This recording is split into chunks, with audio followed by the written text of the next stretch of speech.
شفاعت کی ایک قسم وہ ہے کہ جس کا نفع تمام انسانوں کو ملے گا.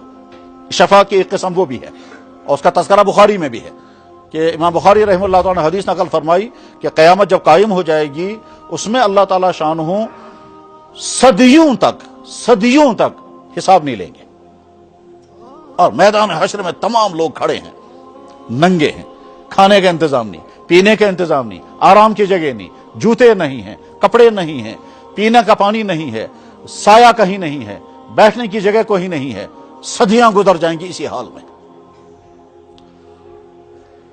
انسان پریشان ہو کر کے کہیں گے اب اگر اللہ تعالیٰ حساب لیتا اور حساب لے کر چاہے بعد میں جہنم میں ڈال، مگر یہاں کی مصیبت سے نکل جاتے ہم. یہاں نہ کھانا ہے، نہ پینا ہے، نہ سایہ ہے، نہ کپڑے ہیں، نہ پاؤں میں جوتے ہیں، نہ بیٹھنے کی کوئی جگہ ہے. غرض یہ کہ اوپر سے آفتاب، نیچے سے زمین تپتی ہوئی اور آفتاب آگ برسا رہا ہوگا اور رات بھی نہیں آئے گی، سایہ بھی کہیں نہیں ہوگا.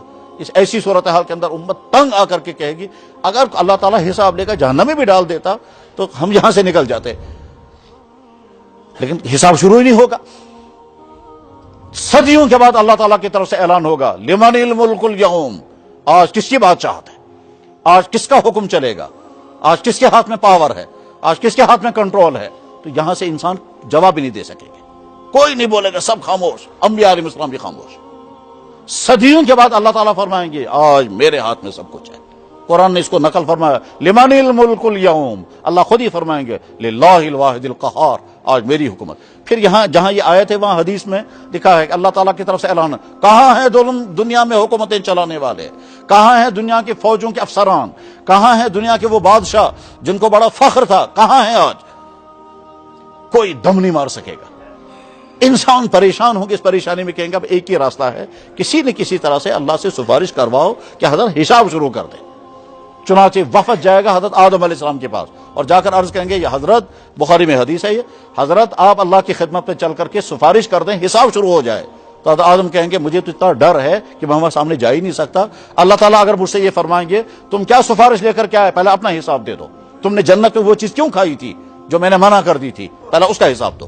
اس لیے میری ہمت نہیں ہے. البتہ تم جاؤ حضرت نوح علیہ السلام کے پاس، وہ ہو سکتا ہے تمہاری سفارش کریں گے. چنانچہ لوگ حضرت نوح علیہ السلام کے پاس پہنچیں گے، ان سے درخواست کریں گے حضرت آپ چل کر سفارش کریں.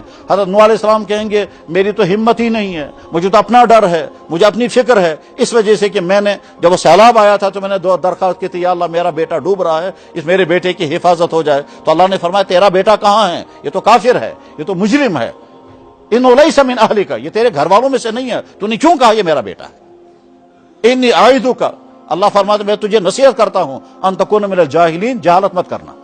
تو حضرت نوح علیہ السلام کہتے ہیں اگر آج اللہ نے مجھ سے پوچھا تو نے کافر بیٹے کے بارے میں سفارش کیوں کی تھی تو مجھے اپنی پریشانی، اس لیے میں سفارش نہیں. تم ابراہیم علیہ السلام کے پاس جاؤ، پھر لوگ ابراہیم علیہ السلام کے پاس جائیں گے، وہ بھی معذرت کریں گے. وہ کہیں گے موسیٰ علیہ السلام کے پاس جاؤ، وہ بھی معذرت کریں گے. پھر تم کہیں گے عیسیٰ علیہ السلام کے پاس جاؤ، وہ بھی معذرت کریں گے. اور اخیر میں یہ پورا وفد پہنچے گا جناب رسول اکرم صلی اللہ علیہ وسلم، اور اس کریں گے یا رسول اللہ آپ چل کے سفارش کریں. تو اللہ کے نبی فرمائے ہاں میں سفارش کروں گا، مگر تم اب تک کہاں تھے.